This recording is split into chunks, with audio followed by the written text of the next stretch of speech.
तो उन्हीं के संसाधनों को हम उपयोग करते हुए कैसे उनको बेहतर एक ज़िंदगी जीने का अवसर दें। मेन क्राइटेरिया गरीब है और डिज़र्व करते हैं, उनको हम यहाँ पे एडमिशन लेते हैं। यहाँ पे 50 बच्चों के रहने की, ये मसौता में मसौता गाजियाबाद, इसमें 50 बच्चों के रहने की सुविधाएं हैं। उद्देश्य हमारा ये है कि जो भी वंचित समाज से है, मेधावी है, तो वो मुख्य धारा से जुड़े और समाज के विषय में आगे चल के अगर वो बनता है, कुछ होता है, तो समाज के लिए वो भी ऐसे ही कार्य करता रहे।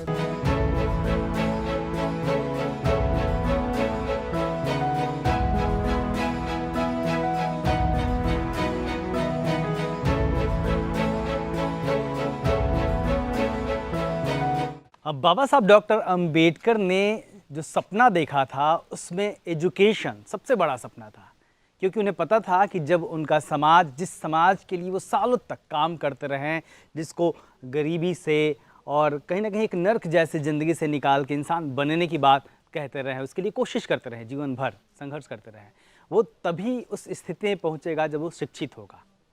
उस शिक्षा पे यहाँ दिल्ली से सटे गाज़ियाबाद में एक मिशन पे बैक टू सोसाइटी नाम की संगठन की जो संस्था है वो लगातार काम कर रही है। एक अधिकारियों का ग्रुप है जो अम्बेडकरवादी हैं और जो एक बाबा साहब का मूवमेंट है जिसमें यकीन रखते हैं। उनको लगता है कि जिस संविधान की वजह से, बाबा साहब डॉक्टर अम्बेडकर की वजह से और रिजर्वेशन की वजह से हमें जो मिला उसको पे बैक करना है सोसाइटी को।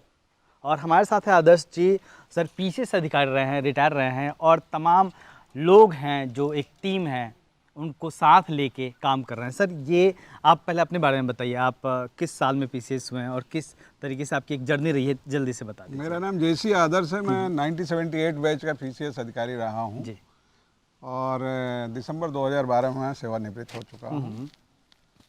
उसके बाद हमारे साथियों ने मिल करके बाबा साहब के मिशन को आगे बढ़ाने के लिए शिक्षा के क्षेत्र में काम करने के लिए एक मिशन पे बैक टू सोसाइटी का गठन किया। जी, इस सोसाइटी का कब हुआ गठन था? ये 11 अगस्त 2015 को जी, इसका गठन किया गया था। और मुख्य उद्देश्य है कि जो टैलेंट तो बच्चे हैं परंतु उनको गाइडेंस नहीं मिल पा रही है, गांव में वो सुविधाएं नहीं मिल पा रही हैं, उनको ला करके यहाँ उस स्तर तक पहुँचाना है कि वो अपना मुकाम हासिल कर सकें और अपनी एक अच्छी ज़िंदगी जी सकें। तो सर ये आप लोगों ने एजुकेशन की फील्ड को ही क्यों चुना कि एजुकेशन पे ही काम करना है? देखिए, बाबा साहब का पहला ही शुरुआत होती है शिक्षा से ही कि शिक्षित बनो, संघर्ष करो, संगठित रहो। अगर शिक्षा नहीं है तो आप जानते हैं कि कोई भी चीज़ को आप न समझ सकते हैं वैज्ञानिक तरीके से, न तार्किक तरीके से, न अपनी बातों को स्पष्ट रूप से रख सकते हैं। उसी को उद्देश्य को रखते हुए हमारे साथियों ने सोचा कि समाज से हमने क्या पाया है, तो उस कर्ज को हम उतारने के लिए मिशन पे बैक टू सोसाइटी का गठन किया गया है कि जो हमने पाया है तो हम कुछ वापस तो करें। उसी को उद्देश्य को लेते हुए इसका। तो अभी कितने ब्रांचेज है इसकी, और मेन ब्रांच इसका जहाँ पे हम लोग खड़े हैं ये कहाँ पे है, और अभी क्या क्या कर रही है संस्था? इन 2015 में बताया ना आपने, तब से लेके 8 साल का तकरीबन सफ़र हो चुका। जी जी। 8 सालों में क्या किया आप लोगों ने? इस संस्था के चालू करने के बाद 2015 में मुख्य रूप से civil services, SSC, banking, railways के बच्चों को कोचिंग देने के लिए ये संस्था को चालू किया गया। शुरू में हमारे पास कुल 20 बच्चे ही बड़ी मुश्किल में मिले थे। उसके बाद डे बाय डे बच्चे बढ़ते गए। हम लोग एप्लीकेशन इनका इनवाइट करते हैं, टेस्ट लेते हैं, पास होने पे इंटरव्यू लेते हैं, और जो डिज़र्व करते हैं बच्चे, गरीब हों, मेन क्राइटेरिया गरीब है और डिज़र्व करते हैं, उनको हम यहाँ पे एडमिशन लेते हैं। यहाँ पे 50 बच्चों के रहने की, ये मसौता में मसौता गाजियाबाद, इसमें 50 बच्चों के रहने की सुविधाएं हैं और इनको हम फ्री एजुकेशन देते हैं, लाइब्रेरी देते हैं, कोचिंग्स देते हैं, कुक भी हम प्रोवाइड करते हैं, खाना बच्चे अपने खर्चे पे बियर करते हैं तो इसको। यहाँ की अभी तक की जो और जर्नी रही है, कितने बच्चे यहाँ से पास आउट होके जिन्होंने अपनी ज़िंदगी बेहतर की है?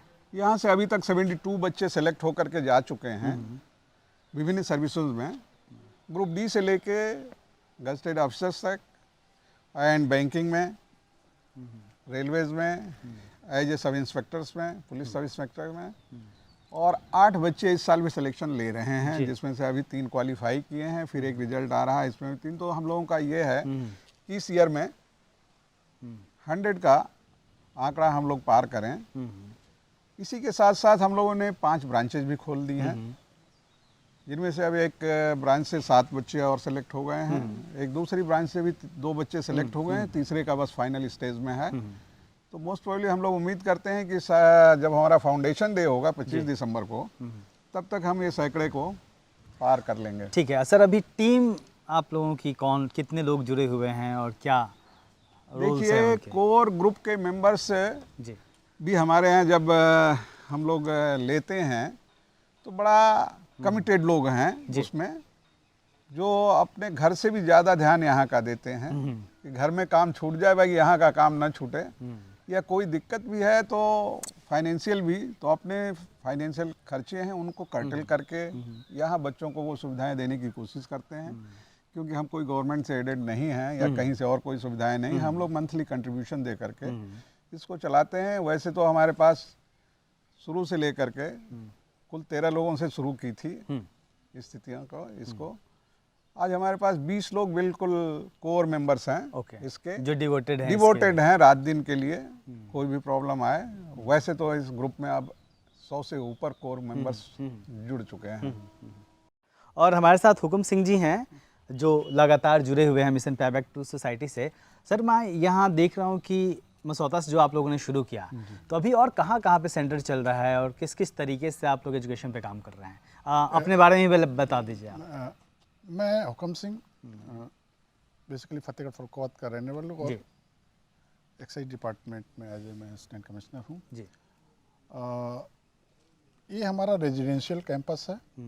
इसके अलावा बिटवीन मैंने हम लोगों ने जो और भी डे क्लासेस सेंटर्स स्टार्ट किए, उनमें एक खेमावती है यहाँ पर मराठवाड़ा पश्चिम गांव, और स्टार्टिंग हम लोगों ने एक विभव नगर एक मास्टर साहब के खुली छत पे से की थी। बच्चे वहाँ पे मॉर्निंग में 7 बजे से 12 बजे तक खुली छत पे तैयारी, हाथरस में। हाँ हाथरस में। और आप ये कि उसके रिजल्ट बहुत मार्वलस रिजल्ट, बहुत। हाँ, मुझे याद है एक बार जिक्र किया था आपने, तस्वीरें भी साझा की। हाँ, तो इस तरह अभी और भी कैंपेन है कि आगे भी जहाँ जहाँ मुझे हम लोगों की पूरी टीम सर्च में रहती है कि इस तरह का हम लोग ढूंढते रहें, जहाँ इंफ्रास्ट्रक्चर मिल जाए, लोकल लोगों का सहयोग मिल जाए, तो हम लोग वहाँ per day classes coaching classes start. मैं देख रहा हूँ हुकुम सिंह जी के यहाँ पे तमाम जो सावित्रीबाई फुले, ज्योतिबा फुले, साहू जी महाराज और बाबा साहब डॉक्टर अम्बेडकर परिवार, सबकी तस्वीरें लगी हुई हैं। इसके क्या मायने हैं? इसका एक तो देखिए कि जो हमारा समाज है वो अपना इतिहास जान पाए। हमें एकेडमिक रूप से बहुत ज़्यादा बताया नहीं जाता है। हम लोग यदि कोई स्टूडेंट यदि वो एकेडमिक में पढ़ के सीधा बहुत जल्दी चला गया तो उसको कुछ पता नहीं चलता है। ये सब इससे वो समाज से जुड़ भी नहीं पाता है। वो एडिशनल अभी यंग ऑफिसर्स आते हैं, नथिंग नो, 22 साल 23 साल में ऑफिसर आ गए, वो एक सिर्फ इंजीनियरिंग इंटर किया, इंजीनियरिंग की या कोई किया डिग्री, और वो उसके बाद तुरंत जॉब में आ गए। उनको बहुत ज़्यादा पता नहीं, क्योंकि उतना टाइम ही नहीं है, टाइम ही नहीं मिलता स्टूडेंट्स को, मिलता भी नहीं तो वो पेबैक नहीं कर पाते। हाँ, तो और बाबा साहब ने 18 मार्च 1956 को आगरा में कहा था कि हमारे लोगों को जो सक्षम है, पढ़ लिख गए, उनको पेबैक टू सोसाइटी, तो वो पेबैक टू सोसाइटी कॉन्सेप्ट हमारी टीम में हम लोगों ने बाबा साहब के उससे लिया है। और हमारा मानना, हमारी टीम का मानना है कि हम लोग जो सक्षम हो गए हैं उसमें नेचुरली माना जाता है कि मेरा इंडिविजुअल का अपना एक रोल होता है, एफर्ट्स होता है, डेडिकेशन होता है कि वो अपने बल पे सक्षम बनता है। और उसके बाद सेकेंडरी होता है कि वो अपने पेरेंट्स एंड भाई बहनों टीचर से, हाँ, तमाम उनका से- सहयोग होता है, वो भी दिखाई पड़ता है, लोग मानते भी, स्वीकार करते हैं। परंतु थर्डली जो है कि समाज का बहुत बड़ा रोल, हमारे लोगों को पहुंचने में समाज का बहुत बड़ा रोल है, जो बहुत दिखाई नहीं पड़ता है, लोग उसको जल्दी स्वीकार नहीं करते। क्योंकि हम जहाँ पहुँचे हैं वो कॉन्स्टिट्यूशनल राइट से पहुँचे हैं। कॉन्स्टिट्यूशनल राइट हमने इंडिविजुअली अचीव नहीं किए, मेरे पेरेंट्स ने अचीव नहीं किए, वो एक सोशल एफर्ट है, सोसाइटी का एफर्ट है, हमारे महापुरुष उसके लीडर बने, लगातार संघर्ष किया, तब ये जाके जाके राइट्स मिले। तो इतना बड़ा वो किसी इंडिविजुअल का राइट्स तो हमें मिले, लेकिन संघर्ष बहुत लोगों का है, पूरा समाज का है। और उस पूरे समाज उस राइट्स में जो कॉन्स्टिट्यूशनल राइट्स मिले, उसके बेनिफिशियरी मुख्यतः 3 लोग हैं। बाकी लोगों के लिए तो उत्साह और मतलब भविष्य को सुरक्षित देखने का है, पर प्रेजेंट में उसके 3 लोग बेनिफिशियरी हैं। पहला वो जो कॉन्स्टिट्यूशनल राइट्स से पढ़ लिख गया, उसको रिजर्वेशन, उसको एडमिशन में मिला, स्कॉलरशिप मिला, और तो वो पढ़ लिख गया, पहला बेनिफिशियरी वो है कॉन्स्टिट्यूशनल राइट। सेकेंडली जो बेनिफिशियरी है कॉन्स्टिट्यूशनल राइट से जो लेजिस्लेचर में इलेक्ट हो गया है, जो MP MLA बन गया, हाँ, वो बेनिफिशियरी है। और तीसरा बेनिफिशियरी है कि ये पढ़ लिख के जो गवर्नमेंट जॉब में आ गया, ये 3 लोग मुख्य बेनिफिशियरी जिनको डायरेक्ट लाभ मिला, और ये पूरे उस समाज के 1.5% से ज्यादा के नहीं, ज्यादा नहीं, ये पूरे जो बहुजन समाज कहते हैं, SC ST जो है, तो उसके 1.5% के लगभग ये लोग बेनिफिशियरी है। तो बाबा साहब की अपेक्षा थी कि भाई ये लोग जो सक्षम हो गए हैं, इनको पे बैक टू सोसाइटी करना चाहिए। उसी को हम लोग किस मतलब उसमें अपना उस बाबा साहब को, उस मिशन को हम लोग कोशिश कर रहे हैं कि हम लोग मिलके और कि उसको हम अपना ड्यूटी समझ के, ये हमारी ड्यूटी बनती है। ओके। तो सर जो पढ़ाई है, जो कंपटीशन की तैयारियां हैं, उसके अलावा कहीं ना कहीं एक जो बहुजन समाज के महापुरुष हैं, उनके बारे में भी आप लोग टीच करते हैं कहीं ना कहीं, कि उनके बारे में भी जानना ज़रूरी है, हिस्ट्री के बारे में। बिल्कुल, जब तक कोई अपना इतिहास नहीं जानता है तब तक वो इतिहास बना नहीं पाता जी। इतिहास हमेशा हर एक के लिए गौरव का विषय होता है जी। और जब तक आप उस पर गर्व नहीं करेंगे तो बात बनेगी नहीं। जब तक नहीं जानेंगे कि हमारा बाबा साहब के पास एशिया के फर्स्ट PhD होल्डर इकोनॉमिक्स में, doctor Ambedkar double PhD economics, तो एशिया के पहले PhD होल्डर है, तो ये हमारे लिए गर्व का विषय नहीं है, ये पूरे भारत के लिए गर्व का विषय है, बिल्कुल, पूरी एशिया के लोग। और बाबा साहब को भारत के लोगों को जानने से पहले पूरी दुनिया जान गई थी कि कोई एशिया का, वो भारत में रहने वाला है, उसने PhD किया है, और PhD भी इतना वास्ट सब्जेक्ट है, स्मॉल होल्डिंग इट्स रेमेडीज, छोटी जोत और उसके समाधान, कहाँ अभी तक उसको, ये बड़ी बात है। इसके बारे में आप जानेंगे तो गर्व करेंगे कहीं ना कहीं, और उसका जानना ज़रूरी है। आदर्श सर, हुकुम सर आप भी आइए। सर, ये जो आप लोगों की पे बैक टू सोसाइटी और तमाम चला रहे हैं, आप लोग अलग अलग लाइब्रेरी और एजुकेशन पे काम कर रहे हैं, आगे क्या है आप लोगों का उद्देश्य, किस तरीके से काम करना चाहते हैं? जी देखिए अशोक जी, मुख्य उद्देश्य तो हमें जन जन तक इन चीज़ों को बढ़ाना है और शिक्षा के महत्व को समझा करके उसके उद्देश्य को प्राप्त करना है।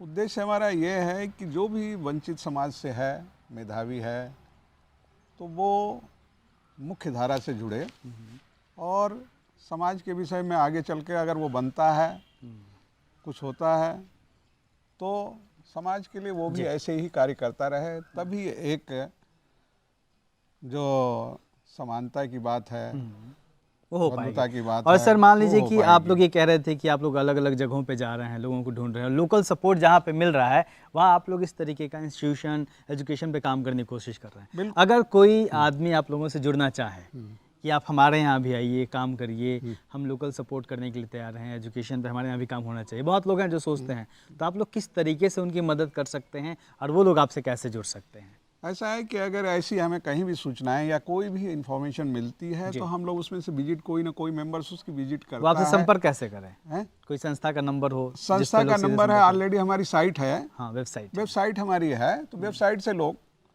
जानते हैं। बीच बीच में हमारे कहीं कहीं यूट्यूब चैनल्स भी इसमें बड़ा रोल अदा करते हैं कि संस्था के विषय में बताते हैं, तो लोग यहाँ जानने के विषय में इसकी पूरी कोशिश करते हैं। फ़ोन नंबर उसमें दिए हुए हैं, साइट पे, तो उसके द्वारा संपर्क भी करते हैं और इसी तरह के संपर्क में हम लोग कई जगह कामयाब भी हुए और हमें देहात से बहुत ज़्यादा सपोर्ट मिल रहा है। इसलिए हमने इस मुहिम को चलो गांव की ओर शिक्षा फैलाओ चौंगोर की अच्छा, आप लोगों का की जो थीम है चलो गांव की ओर शिक्षा फैलाओ चौंगोर, जी। अब ये मुहिम लेकर के हम लोग चल रहे हैं कि हर आदमी को तो बड़े सिटी में हम रख नहीं सकते, बुला नहीं सकते, इतने संसाधन नहीं हैं, तो उन्हीं के संसाधनों को हम उपयोग करते हुए कैसे उनको बेहतर एक ज़िंदगी जीने का अवसर दें। सर, एक आखिरी सवाल है आप दोनों से। 3 तरीके के आंदोलन चल रहे हैं, राजनीतिक आंदोलन, धार्मिक आंदोलन, सामाजिक आंदोलन भी और शिक्षा का आंदोलन, 4 आंदोलन मान लेते हैं। कौन सा आंदोलन सबसे अहम लगता है आपको, जिस पे काम करना सबसे ज़्यादा ज़रूरी है? शैक्षिक और सामाजिक परिवर्तन। बिल्कुल, हम लोग इसी चीज़ से एकदम जो ये हूबहू ये कह रहे हैं हुकुम सिंह जी, इसी मिशन को लेकर के इन्हीं जो है ना, इसी के तहत हम लोग काम कर रहे हैं। तो अगर इन्होंने जो बात बताई है वही मुझसे भी पूरे आप टीम सुनेंगे, की बात पूरी है। टीम ही तो यही ये बोलेगी। मिशन पे बैक टू सोसाइटी है, जिसका अभियान है कि चलो गांव की ओर शिक्षा फैलाओ चहुओर। क्योंकि गांव में आज भी जो दक्षिण के टोले हैं, जो गरीबों की बस्तियां हैं, वहाँ पे जो सबसे बड़ी समस्या है वह है एजुकेशन का नहीं होना। सरकारी स्कूल हैं लेकिन वो नाम मात्र के हैं। शिक्षा सरकारी स्कूल के जरिए अपने लोगों तक पहुंच नहीं पा रही है और कहीं ना कहीं वो तमाम तरीके से घिरी हुई है जहां से बच्चे पढ़ के निकल नहीं पा रहे हैं आज के वक्त में। ऐसे में उन बच्चों को मदद कैसे मिले जो बच्चे थोड़े से बेहतर हैं या फिर अपने जीवन में बेहतर कर सकते हैं या फिर जिनमें बेहतर करने की चाह है, उन सबको सपोर्ट करने के लिए मिशन पे बैक टू सोसाइटी लगातार काम कर रहा है और एक के बाद एक लगातार जगहों को चिन्हित करके और अलग अलग जहाँ ज़रूरत है वहाँ लाइब्रेरी, हॉस्टल्स खोल रहा है। तो अगर आप चाहते हैं कि आपके यहाँ भी इस तरीके की मुहिम चले तो आप लोग मिशन पे बैक टू सोसाइटी से संपर्क कर सकते हैं। उसकी वेबसाइट जो एजुकेशन है उस पर काम करना बहुत ज़रूरी है, क्योंकि आपके पास शिक्षा होगी तो तमाम अधिकार आप खुद ही हासिल कर सकते हैं। तो गाज़ियाबाद के मशरोता से मैं अशोक दास, दलित दस्तक। आप दलित दस्तक देखते रहिए, हमारे चैनल को सब्सक्राइब करिए, हमारी खबरों को शेयर करिए और हमारे ज्वाइन बटन को भी दबाइए, हमें आर्थिक सहयोग भी करिए। जय हिंद।